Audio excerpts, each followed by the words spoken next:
So, good morning everyone. I am delighted to have been invited back to speak at this year's Media and Telecoms conference.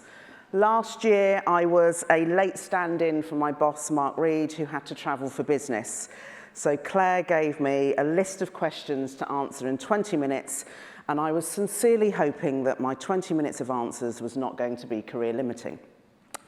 So, once again, Claire has given me a Herculean challenge and a task to answer some pretty big, hairy questions circling the media industry right now in just 20 minutes. I don't know what you're trying to do to me, Claire. But broadly speaking, these questions can be grouped into the following areas. Did that move? Yeah. So, trust. How do the big agencies groups rebuild it with clients? As apparently, clients are not always sure that we do what is best for them, which segues into the next subject area, which is the future of agencies. With so many small businesses establishing direct-to-consumer business models, does anybody need agencies? I wonder what my answer is going to be. RIP third-party cookies, what does this mean for digital advertising and who will benefit? And then finally, sustainability. Is it really important for advertisers' credibility and positioning, or more simply put, does a focus on sustainability lead to growth, or is it just a load of hot air? I'm going to try and cover off all of these topics in the next 15 to 20 minutes, without trying to sound like I am entering the M&M Godzilla rap challenge. If you have no idea what I'm talking about with that last reference, you really need to hang out with some people under 30 in your organisation, or just get your phone out and do a quick Google or Bing search. So let's get cracking. First of all, has trust really gone? When it comes to consumer trust in advertising, unfortunately, the answer to that is yes, or at least it's going fast and we need to do something about this immediately. The Advertising Association commissioned the biggest ever ethnographic study of public trust in advertising, conducted by the UK's think tank Cridos. The research indicates that public favourability towards advertising has been in long-term decline, from around 50% favourable in the early 90s to just 25% in 2018. Unsurprisingly, the research also shows that favourability and trust are highly correlated, rising and falling together. Advertising is now in last place out of all industries measured. Despite the financial crisis and events of 2008, despite the public consciousness of climate change, the public trust both banking and energy more than they trust advertising. I'm sure it's no coincidence that over the same period, the public have been enjoying advertising less and less. It's hard to believe now that there was once a time when people preferred the ads to the programmes that they supposedly interrupted. But they did. Of course, there's more to the trust issue than that. There is also the fact that some advertisers have been bombarding people with ads and using technology to follow them around like some sort of creepy stalker. In the 70s, the average consumer was exposed to 500 ads per day. Now it's more like 5,000 ads per day. Just because we can use technology to follow people extremely closely and know their every move, it doesn't mean that we should. If closer targeting comes at the expense of trust, then it is a huge mistake. Once trust disappears, advertisers are in a zero-sum game. The ad industry is determined to work to rebuild trust with consumers. The Advertising Association has a 5-point action plan. Action 1 is to reduce advertising bombardment, improving everyone's online experience of advertising. Action 2 is to reduce excessive frequency and retargeting. Action 3 is to support the Advertising Standards Authority so that consumers know they can complain about an ad and be confident that something will be done as a result. Action 4 is to ensure that everyone in our industry observes data privacy standards. And Action 5 is to show people that advertising can drive social change. I think it's really significant that so much of this activity is a bit about thinking less about what we want and thinking a bit more about what consumers want. Because this is at the heart of rebuilding trust, as we can see from the trust equation. So this is the trust equation. Trust equals credibility plus reliability plus empathy divided by self-orientation. As marketeers, the area where we can do the most to rebuild trust with consumers is to increase empathy and reduce self-orientation. If we follow the 5-action plan, we will be doing that. But there's another dimension to trust that I need to address. The trust between agencies and our clients. Advertisers have lost trust in agencies. Mea culpa. Agencies have not done enough to build trust, and in some cases may have acted in ways that has actively reduced trust. Crucially, as a media industry, we have not been good about talking to our clients about how we make money. There have been products developed where agencies earn, and we have not had a transparent conversation about this.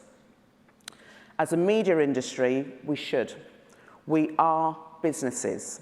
We do have to make money. We can be more transparent, however. Following more transparent conversations, clients can choose whether to use these products or not, based on the criteria that actually matters.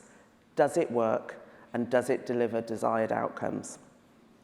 As we work to build empathy with clients, we would hope that clients reciprocate so that we can develop genuine partnerships. And this is just my view, but a genuine partnership does not include 90 to 120-day payment terms. So, what does true partnership look like?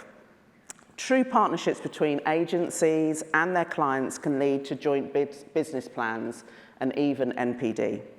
A brilliant example of this in action at WPP comes from our team in Turkey, led by the brilliant Demet İklia, WPP Turkey country manager and the newly appointed Group M CEO across EMEA. Koç Group is the biggest conglomerate in Turkey with interests in automotive, construction, energy, food and financial.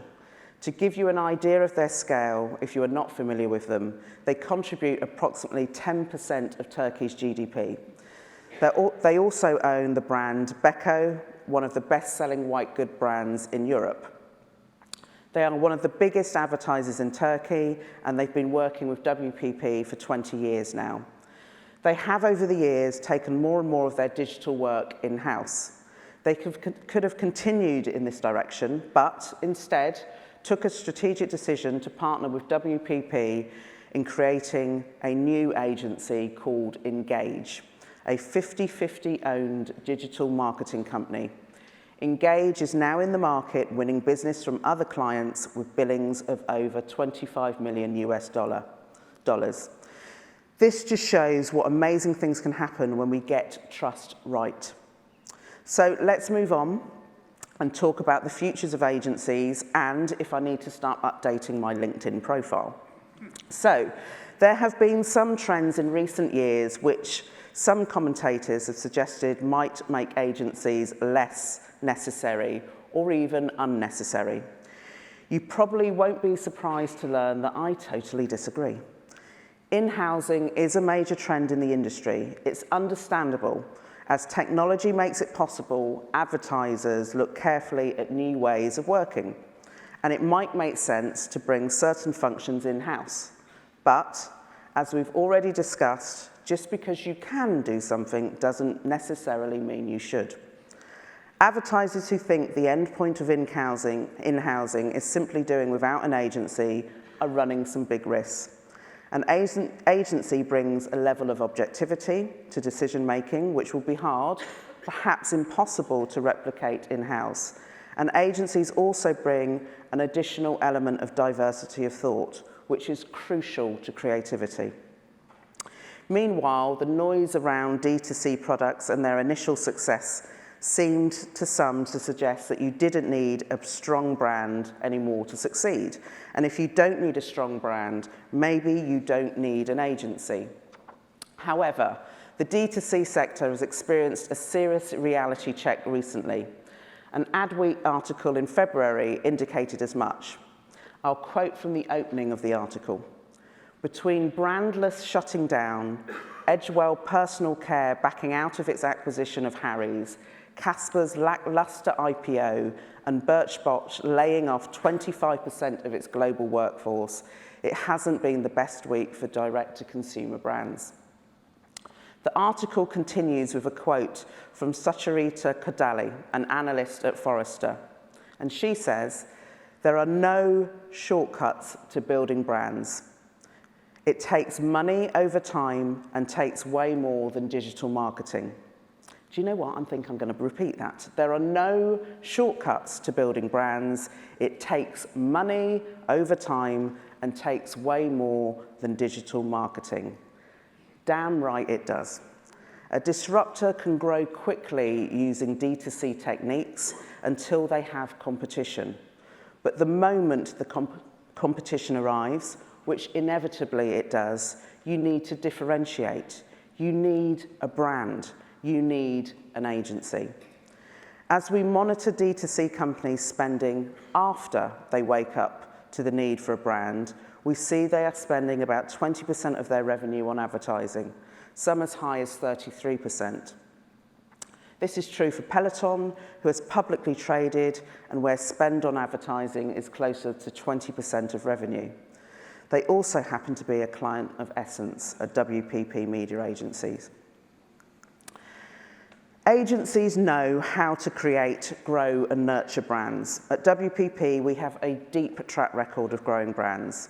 We work with 54 of the 75 strongest brands in the UK, according to BrandZ database, the world's largest brand equity study of more than 3 million consumers, covering 100,000 brands in 400 categories across 50 countries and regional markets. What do I mean by strongest brands? Well, brand strength is measured across 3 key dimensions. Is the brand different, meaning unique or trend-setting? Is the brand meaningful, meaning does it meet needs and inspire love? And is the brand salient, i.e., is it top of mind? And of course, we're proud to have contributed to the strength of these brands and many other metrics. So, moving on, some people in the audience may be worried about the imminent death of cookies. Don't be. Bid them a fond farewell. In my humble opinion, they have always been a poor proxy for identity and not a great measure of marketing effectiveness. With the end of the third-party cookie, some advertisers will use first-party data. Others, especially many CPG brands, won't be able to afford to do that. But even if you are one of the advertisers for whom using first-party data won't make economic sense, the end of the age of the cookie is not a crisis. It is a huge opportunity for agencies and marketeers to go back to doing what we do best, building great campaigns based on genuine consumer understanding, not following data trails, but really working to achieve true empathy with our audiences. That word, empathy, we saw it earlier, and it's a key component of building trust. It is also a key component of building great campaigns. So when consumers see your messaging, they realise that you get them. Not just that you have their data, not just that you have the technology to follow them around the internet, but that you understand them. What we'll do after cookies is we'll return to what people used to do and refer to as good old-fashioned media planning. This is more than likely to include a focus back on contextual targeting. It's what we did before cookies, and it's actually what the best agencies have been doing all along. And in that way, we can create really empathetic communications. In effect, the skills that lie at the heart of agencies will become even more important. So there's actually never a better time to be in the agency business. We have a bright future ahead of us, assuming, that is, any of us have a future at all. Now, the younger generation are leading the way to a more sustainable future. There's Greta Thunberg, of course, but not just Greta. Only the other day, my 10-year-old son Isaac, who sits on his school eco committee, called me out on my grocery shopping choices about where I was buying my strawberries from, as they weren't from the UK. We all need to embrace new behaviours. At WPP last summer, we pledged to phase out plastics that cannot be reused, recycled or composted from all of our offices, and to work with clients to tackle plastic pollution. We also signed up to the new Plastics Economy Global Commitment, which aims to create a circular economy where no plastic goes to waste. We've also established our first sustainability committee at board level to continue to drive improvements in our environmental and wider sustainability performance. We know that it's important both for the planet and for our business. Brands need to show that they are global citizens. We need to attract the best young talent, and increasingly, that talent will only work in organisations that align with their own values and purpose. In short, there is bound to be a certain amount of scepticism in the short term, as highlighted in this cartoon. Everyone knows that businesses are in business to make money. Some consumers are bound to think that some companies are just woke washing. However, consumers are eager for companies to engage in making the world a better place and for brands to demonstrate that they are global citizens. Sustainable shoppers buy the change that they want to see in the world. A recent global online survey by Nielsen found 81% of respondents feel strongly that companies should help improve the environment, a view that is shared across gender and generations. NYU Stern's Centre for Sustainable Business has completed an extensive research into UK consumers' actual purchasing of consumer packaged goods and found that 50% of CPG growth from 2013 to 2018 came from sustainability marketed products. In 2018, Unilever's purpose-led sustainable living brands grew 69% faster than the rest of the business and delivered 75% of the company's growth. In the previous year, this figure was 46%. Unilever now has 28 sustainable living brands. 7 of their top 10 brands are sustainable living brands. So this doesn't look like a fad to me. And when the man in charge of the world's largest asset management firm says that if companies do not act with purpose, they will lose their license to operate from key stakeholders, then every organisation must surely understand that sustainability genuinely belongs front and centre of their agenda. Okay, so that is my whistle-stop tour of some of the main issues concerning my industry right now. I hope you don't think my speech was full of hot air. I hope that you know I have not told you any lies, and I've left plenty of time for cookies in the break. Thank you very much.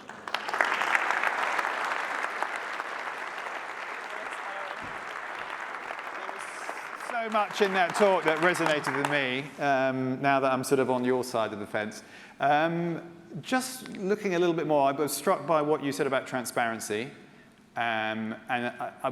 Could you just unpack that for us a little bit more? What is WPP not doing now that it did do that could have contributed to that challenge? Look, I believe that we have developed a number of products in some of our businesses. I have just become Group M CEO, which is the media trading business for the UK.